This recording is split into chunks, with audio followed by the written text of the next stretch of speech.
Happy Pi Day to you, all about measuring circles, by Bonnie Worth, illustrated by Aristides, Ruiz, and Mathieu. Hooray for Pi Day! Would you like to find out just what this day means? What Pi Day is about? It is all about circles and measuring fun. So put on your pi hats. Let's start, everyone.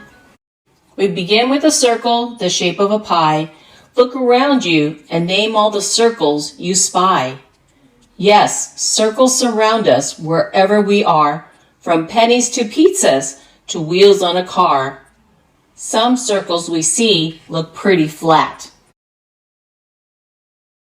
but other ones look a bit different than that.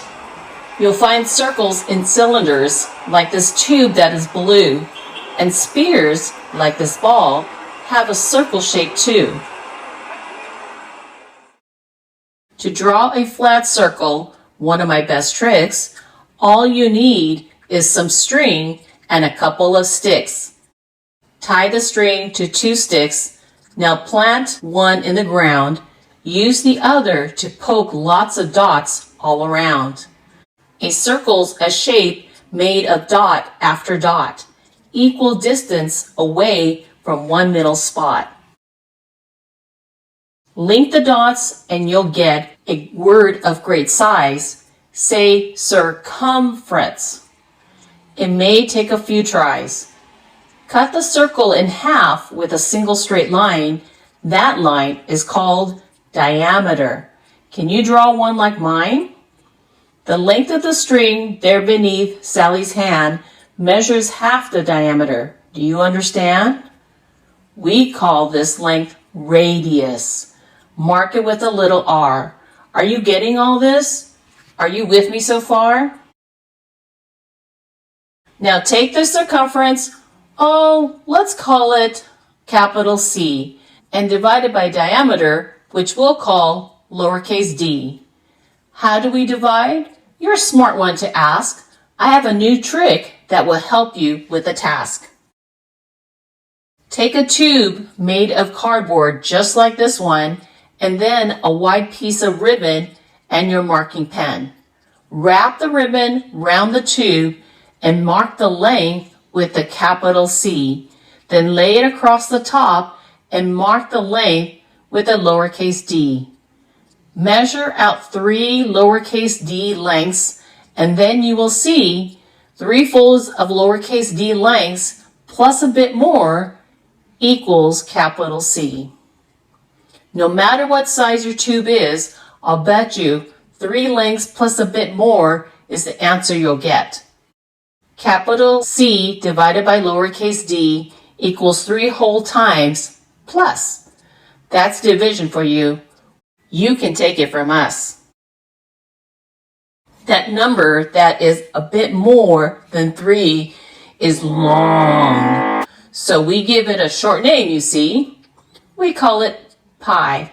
A name short and sweet because writing it out is a difficult feat. The number goes on and on, as you see. In fact, it goes on until infinity. Another name that folks have used to call pi is irrational or crazy, and now you see why. We can spell the word pi with a P and an I, or else use a mark. Let's give it a try. The mark looks like this. It's from long, long ago. It's the Greek letter pi, a good symbol to know.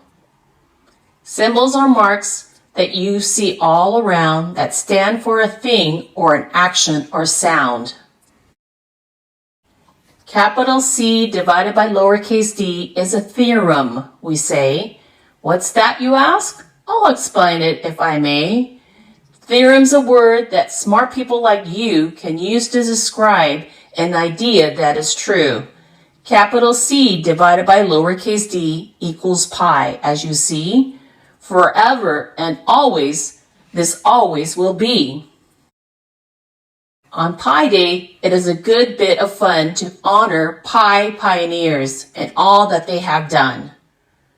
Did cave people measure? They took a wild guess I do that myself sometimes, I'll confess.